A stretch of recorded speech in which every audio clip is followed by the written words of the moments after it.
Hi, everyone. Good morning. It's a pleasure to be here as always. I think I might repeat a few things that were already mentioned by Luis, but it's always useful to reiterate certain things. No, so let's see if this works. So my talk is structured in four parts. I will first talk about the need for a global vision. Countries have their own problems. Cities have their own problems. Why do they need to care about what's happening globally at all? Right? So we'll try to sort of look at why it's necessary to do that. We look at the status quo of the global vision. In this, we will talk about the SDGs and where we are with respect to achieving those SDGs. And then why do we have that status quo? What is driving that status quo is what we'll talk about. And finally, we'll think about a possible solution to connecting the global with the local. So how do we act locally given these global challenges?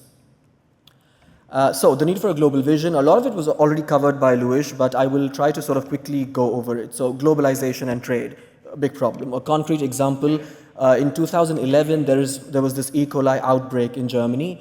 Apparently, when the Robert Koch Institute in Germany investigated where this outbreak is coming from, they found out it was a salad that was leading to this problem that came from Lower Saxony. Then the outbreak happened in other countries in the EU, like France and so on. And upon further investigation, it was found out that it was actually fenugreek seeds that were imported from Egypt that came to the EU that led to this E. coli outbreak. So this clearly shows how we've never been more interconnected and dependent on other countries in the world. And a problem happening somewhere else, let's say in Egypt, comes to EU just like that, and we have a health challenge over there. Antibiotic resistance, I don't think we need to go into too much detail about this, but there's been a lot of global misuse of antibiotics worldwide, and that leads to a lot of problems, especially in low and middle income countries that are now unable to deal with this antibiotic resistance when it comes to problems like tuberculosis and so on. So I think there's, again, something wrong with the mics. Conflict-induced displacement, wars happening all around the world. We've seen the conflict in Sudan, the conflict in Palestine. Naturally, this is going to lead to forced displacement of individuals. Refugees are going to come in from everywhere. It's going to lead to increasing health expenditures, a lot of pressure on health systems. Globalization of food chains, McDonald's, which was at one point alien to the rest of the world, is now in every city in the world. And of course, unhealthy food habits lead to problems like obesity, diabetes, and all of this because of globalization. Climate change-induced displacement as well, forced urbanization. People are living in really small spaces, leading to infectious disease outbreaks in these spaces, sanitation problems, hygiene problems. And of course, global agriculture, we're also dependent on food from other countries. So Ivory Coast, for example, is focusing a lot on producing cocoa and not focusing on the staple diet that is necessary for children over there. So it's leading to local shortages of food and malnutrition. So we are dependent on globalization. Of course, as Luis mentioned, there are opportunities with globalization, but there are also a lot of challenges with globalization. But we need to think more globally when it comes to health problems, at least. The status quo of globalization. So when we say global vision for health, we have the SDGs now that were sort of, adopted almost a decade ago. And I think of this as the good, the bad, and the ugly about the SDGs. So the good about the SDGs, we've achieved tremendous gains in reducing HIV incidence, especially in African countries, which had the largest HIV burden. So there's, more and more individuals on antiretroviral therapy. So as of 2022, we have about 76% of HIV positive individuals on ARV therapy. Almost 150 countries globally have achieved a reduction in tobacco usage. So that's also, health behaviors are also improving. We've been able to reduce premature deaths from non-communicable diseases. So a lot of good things have been achieved because we had this global SDG vision. What is bad about it? Child mortality progress has slowed down. Maternal mortality progress has slowed down. The idea of SDG 3 was good health and well-being for everybody, so universal health coverage, everybody should have access to essential medical services, but 4.5 billion people in the world still do not have access to this, to essential medical service. So 57% of the global population does not have it. There is a rise in mental health conditions, and of course there are other issues that we have not been able to tackle very well. So overall, we sort of see an ugly picture, as I would say. We have only about 15% of the SDGs that are sort of on track, 85% of those will not be achieved because they are either moderately or severely off track, or in some cases we've even regressed. Instead of going forward, we've gone back with those SDGs. However, the ugly bit is yet to come, and I will show you why that's the case. So if you look at these two figures over here, to the right you will see the distribution of two indices. One is the SDG Performance Index, the blue one, and the pink one is the International Spillover Index. So the SDG Performance Index is quite straightforward. If the higher your score, the more likely you are to achieve your SDGs. You're doing very well in terms of achieving those SDG goals that you've got. The pink one shows you the spillover score. The spillover score basically tells you how well a country is doing in terms of having a positive or a negative effect on other countries' SDGs. That's what the spillover effect captures. So the higher the score, the more positive your effect is on other countries for them to achieve their SDGs.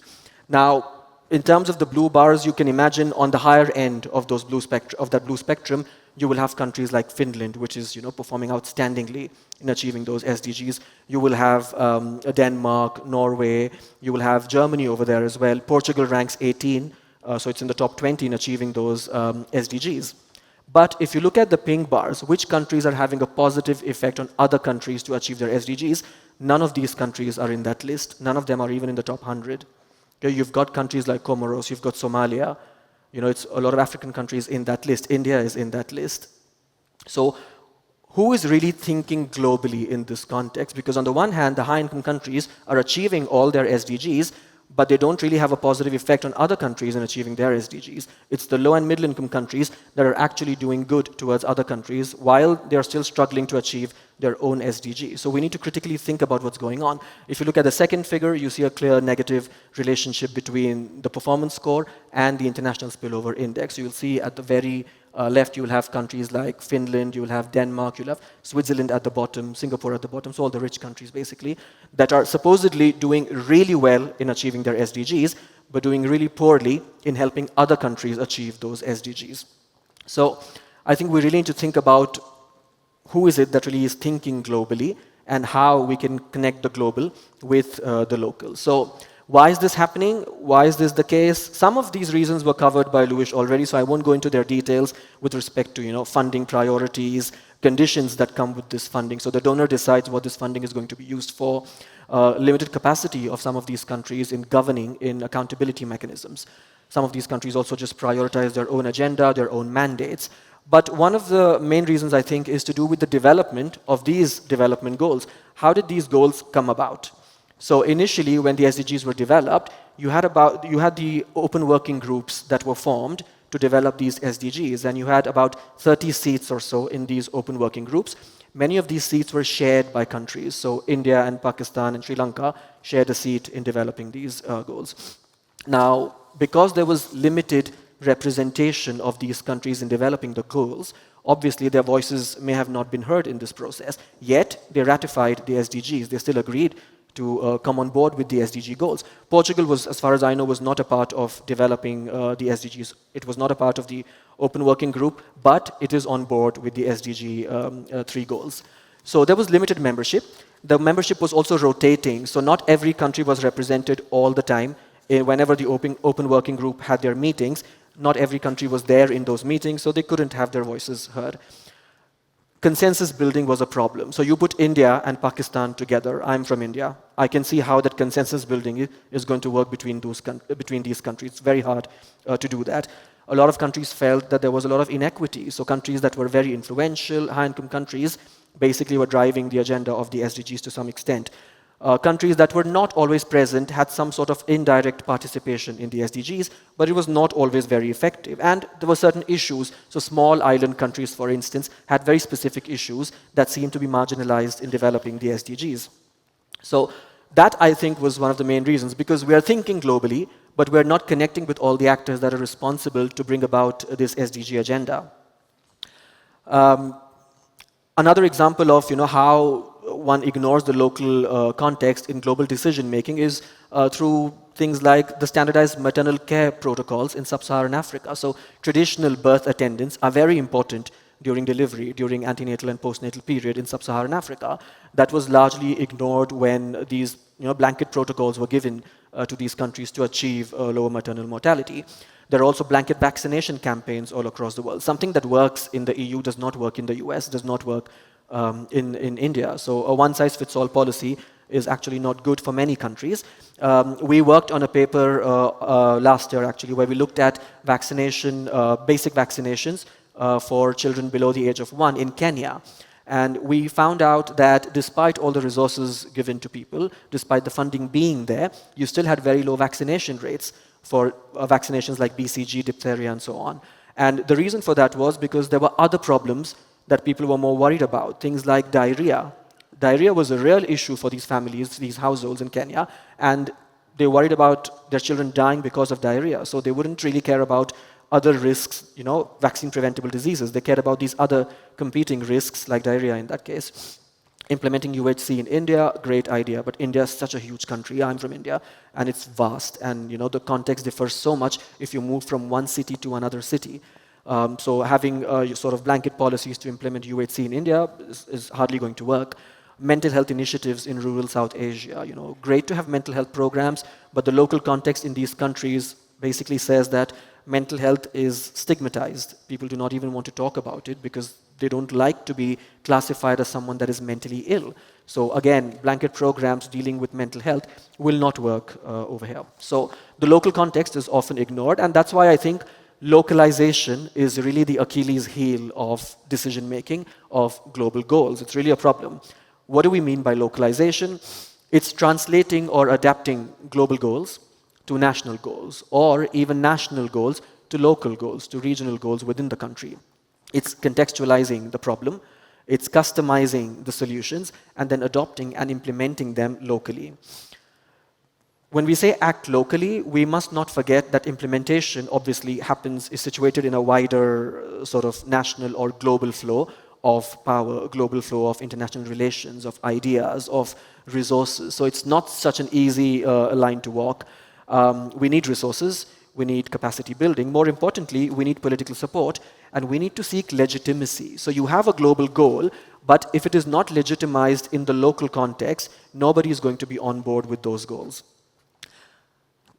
The last part of my slide is how do we achieve that? And one of the solutions to that is co-creation. And we hear this word a lot, co-creation. In this context, it simply means partnering with local stakeholders as a means of implementation to achieve those global goals. And how we can do that, there are a couple of strategies that one can adopt. For instance, you can start off by contextualizing the problem to make the problem more relevant and meaningful to the local population by understanding what their needs are, by understanding what the resources are that they've got available, by understanding the local values and norms of these people. We can also sort of facilitate ownership through co-creation. So once the local stakeholders feel that they own those goals, there will automatically be legitimacy to those goals, and they will be more inclined and aligned with administrative structures to achieve those goals. Another important thing is to think about local capacity. So very often when we have these global goals and we want to implement them, we think about the local stakeholders as people that are the recipients or that are the consumers of these policies, that are the recipients of these policies. However, we need to shift away from that thinking and think of these people as resourceful and competent actors that are capable of bringing about action and not just mere recipients of these global policies. So generating local capacity. Of course, co-creation, because you've involved local stakeholders, there's automatically social accountability. Local actors are responsible for scrutinizing the government when something is working or it is not working, for monitoring the activities and seeing if the goals are being achieved or not. When you partner with local stakeholders, automatically they will be more willing to share data with you, to share their expertise. It's important to connect scientific expertise to bridge the gap between science and between the knowledge that local stakeholders have. So very often, if you go into a rural area, if you speak as a scientist to the indigenous people, you learn so much more about what their real problems are and whether the solutions will be acceptable to them or not. Finally, co-creation also allows to increase bottom-up goal integration. So often you've got multiple goals, you've got multiple SDGs that have several different goals. Instead of the higher level authorities trying to think about how these goals connect, We let the local population, let the local stakeholders decide where the connections are between these goals. They should find out where the synergies are between these goals and try to bring about those connections and the drive towards achieving those goals.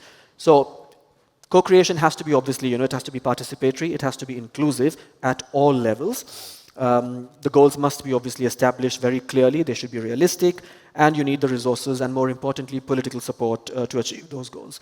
It's very important to identify a local champion, because very often we assume that if we let the community organize itself, they will be able to self-organize and this is going to work. But that often does not work because there is no steering. So we need a local champion within the community that is going to try and achieve those changes. A top-down approach obviously is not helpful in this case. So those are some of the ways how we can think about connecting the global with the local and thinking globally and still acting locally without being disconnected from the global world. Thank you very much.